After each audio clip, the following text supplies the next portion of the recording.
പ്രിലിംസിന് biology questions വളരെ important ആണ്. അപ്പോൾ ഇന്ന് കുറച്ച് പ്രീവിയസ് ബയോളജി ക്വസ്റ്റ്യൻസ് ആണ് നമ്മൾ നോക്കുന്നത്. ഓൾറെഡി നമ്മൾ കുറേ ബയോളജി പ്രീവിയസ് ക്വസ്റ്റ്യൻസ് വർക്കൗട്ട് ചെയ്തിട്ടുണ്ട്. ആ വീഡിയോസൊക്കെ നിങ്ങളൊന്ന് കണ്ടു നോക്കുക. അപ്പോൾ എല്ലാവർക്കും പുതിയൊരു വീഡിയോയിലേക്ക് സ്വാഗതം. ഒന്നാമത്തെ ചോദ്യം, ബാക്ടീരിയകളെ വിഴുങ്ങി നശിപ്പിക്കുന്ന ശ്വേതരക്താണുക്കൾ താഴെ പറയുന്നവയിൽ ഏതൊക്കെയാണ്?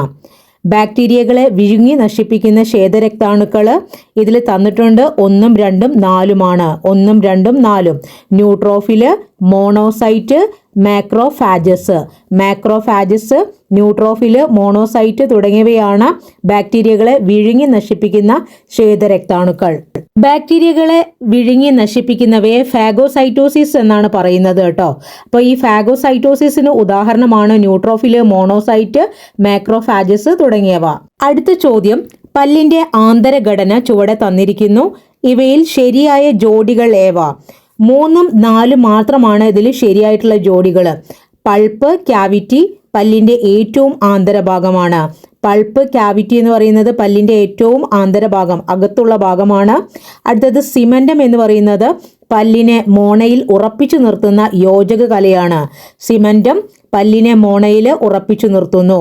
അപ്പോൾ അതൊരു യോജക കലയാണ്. അടുത്ത ചോദ്യം, ഭീമാകാരത എന്ന അവസ്ഥ, അതായത് ഭീമാകാരത്വം, അതിന് കാരണമാകുന്നത് സൊമാറ്റോട്രോപ്പിന്റെ അമിതമായ സ്രവണം മൂലം സംഭവിക്കുന്നതാണ്. സൊമാറ്റോട്രോപ്പിന്റെ അമിതമായ സ്രവണം മൂലമാണ് ഭീമാകാരത എന്ന അവസ്ഥ ഉണ്ടാകുന്നത്. അമിതമായിട്ട് വണ്ണം വെക്കൂലേ, അങ്ങനെ ഒരു കണ്ടീഷൻ ഉണ്ടാകുന്നത്. അടുത്ത ചോദ്യം, ആരോഗ്യമുള്ള ഒരു വ്യക്തിയുടെ സാധാരണ സിസ്റ്റോളിക് മർദ്ദം 120 മില്ലിമീറ്റർ ഓഫ് മെർക്കുറിയാണ്. ആരോഗ്യമുള്ള ഒരു വ്യക്തിയുടെ സാധാരണ സിസ്റ്റോളിക് മർദ്ദം 120 mmHg ആണ്. അടുത്ത ചോദ്യം, ഡേഷ് കണ്ടുപിടിച്ചതിന് സ്വാന്തേ പാബോയ്ക്ക് 2022 ഫിസിയോളജിയിൽ നോബൽ സമ്മാനം ലഭിച്ചു. മുമ്പ് അറിയപ്പെടാത്ത ഹോമിനിൻ, ഡെനിസോവ ഇവ കണ്ടുപിടിച്ചതിനാണ് സ്വാന്തേ പാബോയ്ക്ക് 2022 ഫിസിയോളജിയിൽ നോബൽ പ്രൈസ് ലഭിച്ചത്. അടുത്ത ചോദ്യം, ഡയബറ്റീസ് മെലിറ്റസുമായി ബന്ധപ്പെട്ടിട്ടുള്ള പ്രസ്താവനകൾ കണ്ടുപിടിക്കാനാണ് പറഞ്ഞിട്ടുള്ളത്. അതിൽ 1ഉം 2ഉമാണ് ശരിയായിട്ടുള്ളവ. ഈ ഡയബറ്റീസ് മെലിറ്റസ് എന്ന് പറയുന്നത് മെറ്റാബോളിക് ഡിസോർഡർ കൊണ്ടാണ് സംഭവിക്കുന്നത്. അപ്പോൾ ഇത് ഹൈ ബ്ലഡ് ഷുഗർ ലെവലാണ്, അതും ഓർമ്മിച്ചു വെക്കുക. പിന്നെ രണ്ടാമത്തേത്, ഇത് type 1 diabetes caused by autoimmune destruction of insulin producing cells in the pancreas. അതായത് ഈ പാൻക്രിയാസിന് ഇൻസുലിൻ പ്രൊഡ്യൂസ് ചെയ്യാനുള്ള ആ ഒരു കഴിവ് ഇല്ലാതാവും. അങ്ങനെ പാൻക്രിയാസിന് ശരീരത്തിന് ആവശ്യമായിട്ടുള്ള ഇൻസുലിനെ പ്രൊഡ്യൂസ് ചെയ്യാൻ പറ്റാത്തൊരവസ്ഥ വരും. അപ്പോൾ ഇതും എന്തിന് കാരണമാകും? ഡയബറ്റീസ് മെലിറ്റസിന് അല്ലെങ്കിൽ പ്രമേഹത്തിന് കാരണമാകും. അടുത്ത ചോദ്യം, ആമാശയം സ്രവിക്കുന്ന ഗ്യാസ്ട്രിക് ജ്യൂസിൽ അടങ്ങിയിരിക്കുന്ന ആസിഡ് ഏതാണ്? ആമാശയം സ്രവിക്കുന്ന ഗ്യാസ്ട്രിക് ജ്യൂസിൽ അടങ്ങിയിരിക്കുന്ന ആസിഡ് ഹൈഡ്രോക്ലോറിക് ആസിഡ് ആണ്. Hydrochloric acid. അടുത്ത ചോദ്യം, മനുഷ്യ രക്തചംക്രമണത്തിൽ ഏറ്റവും കുറഞ്ഞ ആയുസ്സുള്ള കോശങ്ങൾ ഏതാണ്? ന്യൂട്രോഫിൽസ് ആണ് മനുഷ്യന്റെ രക്തചംക്രമണത്തിൽ ഏറ്റവും കുറഞ്ഞ ആയുസ്സുള്ള കോശങ്ങൾ. അടുത്ത ചോദ്യം, പ്രാഥമിക അമീബിക് മെനിങ്കോ എൻസെഫലൈറ്റീസിന് കാരണമാകുന്നത് നെലേറിയ ഫൗലേരിയാണ്. നെലേറിയ ഫൗലേരി. പ്രാഥമിക അമീബിക് മെനിങ്കോ എൻസെഫലൈറ്റീസിന് കാരണമാകുന്നത് നെലേരിയ ഫൗലേരി. അടുത്തത്, പാസീനിയൻ കോർപ്പസിലുകൾ ഡേഷുമായി ബന്ധപ്പെട്ടിരിക്കുന്നു. Pressure reception. പ്രഷർ റിസപ്ഷനുമായി ബന്ധപ്പെട്ടവയാണ് പാസീനിയൻ കോർപ്പസിലുകൾ. അടുത്ത ചോദ്യം, നമ്മുടെ ശരീരത്തിലെ ഏറ്റവും വലുതും ചെറുതുമായ അസ്ഥിയുടെ പേര്? തുടയെല്ല്, സ്റ്റേപ്പീസ്. ചെവിക്കകത്തുള്ള ചെറിയ അസ്ഥിയാണ് സ്റ്റേപ്പീസ്, അതും തുടയെല്ല് ഫീമറും ആണ് നമ്മുടെ ശരീരത്തിലെ ചെറുതും വലുതുമായിട്ടുള്ള അസ്ഥി. വലുത് തുടയെല്ലും ചെറുത് സ്റ്റേപ്പീസുമാണ്.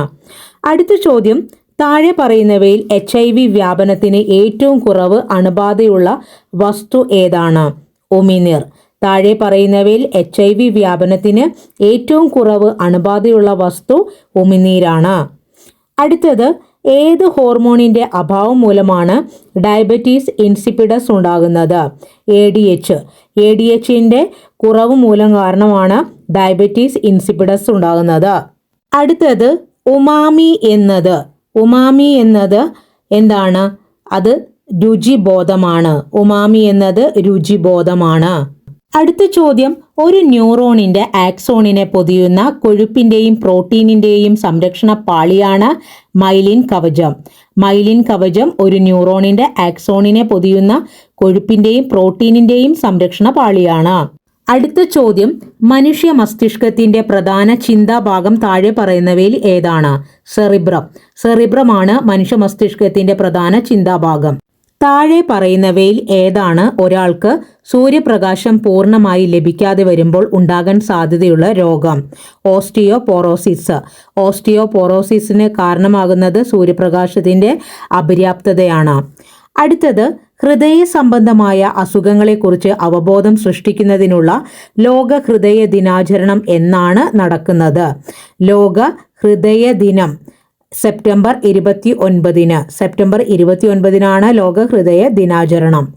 അടുത്തത്, ജീവശാസ്ത്രപരമായ തെളിവുകളും ക്രിമിനൽ അന്വേഷണത്തിലെ പ്രതിയും തമ്മിലുള്ള ബന്ധം സ്ഥാപിക്കാൻ ഉപയോഗിക്കുന്ന ഒരു ലബോറട്ടറി സാങ്കേതികതയാണ് DNA ഫിംഗർ പ്രിന്റിംഗ്.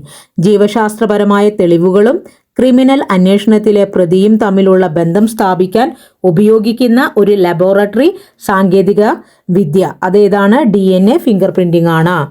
അടുത്ത ചോദ്യം, ഏത് രോഗപ്രതിരോധ കോശങ്ങളെയാണ് സാധാരണയായി എയ്ഡ്സ് വൈറസ് ആക്രമിക്കുന്നത്?